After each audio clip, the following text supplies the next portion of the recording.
આપ જોઈ રહ્યા છો સેન્ટ્રલ ભારત ન્યૂઝ। ડીસામાં જુગારીઓએ માંડ્યો ખેલ। ડીસા દક્ષિણ પોલીસે 9 જુગારીઓનો કર્યો પર્દાફાશ। શ્રાવણ માસ પવિત્ર તહેવારમાં જુગારીઓ તીનપત્તી રમવાનું ચાલુ કર્યું, જેને શ્રાવણીય જુગાર કહેવામાં આવે છે। પવિત્ર શ્રાવણ માસ આવે એટલે ભક્તિની જગ્યાએ જુગારીયાઓ ઘરમાંથી ખંકાળીને પૈસા લઈને જુગાર રમવાનું ચાલુ કરે છે। શ્રાવણ માસ આવે એટલે પોલીસની બાજ નજર હોય છે। ઘર સંસાર ન બગડે તે માટે પોલીસે જુગારધામ પર દરોડા પાડ્યા હતા। તેવી જ રીતે આજે બનાસકાંઠા જિલ્લાના ડીસા દક્ષિણ પોલીસ સ્ટેશનની હદમાં આવતી એપીએમસી અનાજ માર્કેટની બંધ દુકાનમાંથી જુગાર રમતા 9 જુગારીઓને મુદ્દામાલ સાથે ઝડપી પાડ્યા હતા। ડીસા દક્ષિણ પોલીસ સ્ટેશનના પીઆઈ કેબી દેસાઈની સૂચનાને આધારે પોલીસ સ્ટાફ દ્વારા બાજ નજર રાખવામાં આવી હતી। તે દરમિયાન ડીસા પંથકમાં આવેલ એપીએમસી માર્કેટ યાર્ડમાં બાતમી મળતા તપાસ કરતા એક બંધ દુકાનમાં 9 જેટલા જુગારીયાઓ જુગાર રમતા ઝડપી પાડવામાં આવ્યા હતા।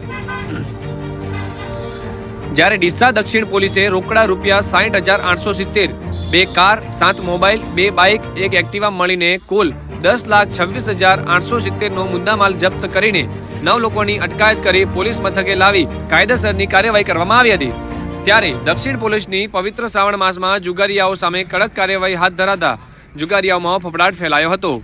પકડાયેલ આરોપીઓ અલગ અલગ વિસ્તારમાંથી રમવા આવતા હોય છે। તેમના નામ દિનેશભાઈ લક્ષ્મણભાઈ જાતે પટેલ ચમનપુરા દિયોદર, કાંતિભાઈ બુદરજી જાતે માળી ડીસા, નારણભાઈ હેમતાજી જાતે માળી આકાશ વિલા ડીસા, પ્રતિકભાઈ કનકભાઈ જાતે જોશી દિયોદર, ડુંગરાભાઈ માનાજી જાતે રાજપૂત લાખણી, મેદારામજી દાનાજી જાતે ચૌધરી રાણીવાડા રાજસ્થાન, કમલેશ કુમાર પરસોત્તમભાઈ જાતે જોશી રાનેર, પ્રકાશભાઈ શવરમભાઈ જાતે જોશી ડીસા, નામ પ્રતિકભાઈ મહેન્દ્રભાઈ જાતે પટેલ ચંડીસર પાલનપુર।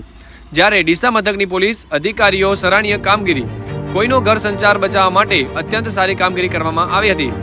જે દરમિયાન પકડાયેલ આરોપીઓને જેલના સળિયા પાછળ ધકેલી આગળની કાયદેસરની કાર્યવાહી હાથ ધરવામાં આવી હતી। રિપોર્ટર હિતેશ ગેહલોતની સાથે જોતા રહો સમાચાર bureau report central Bharat news.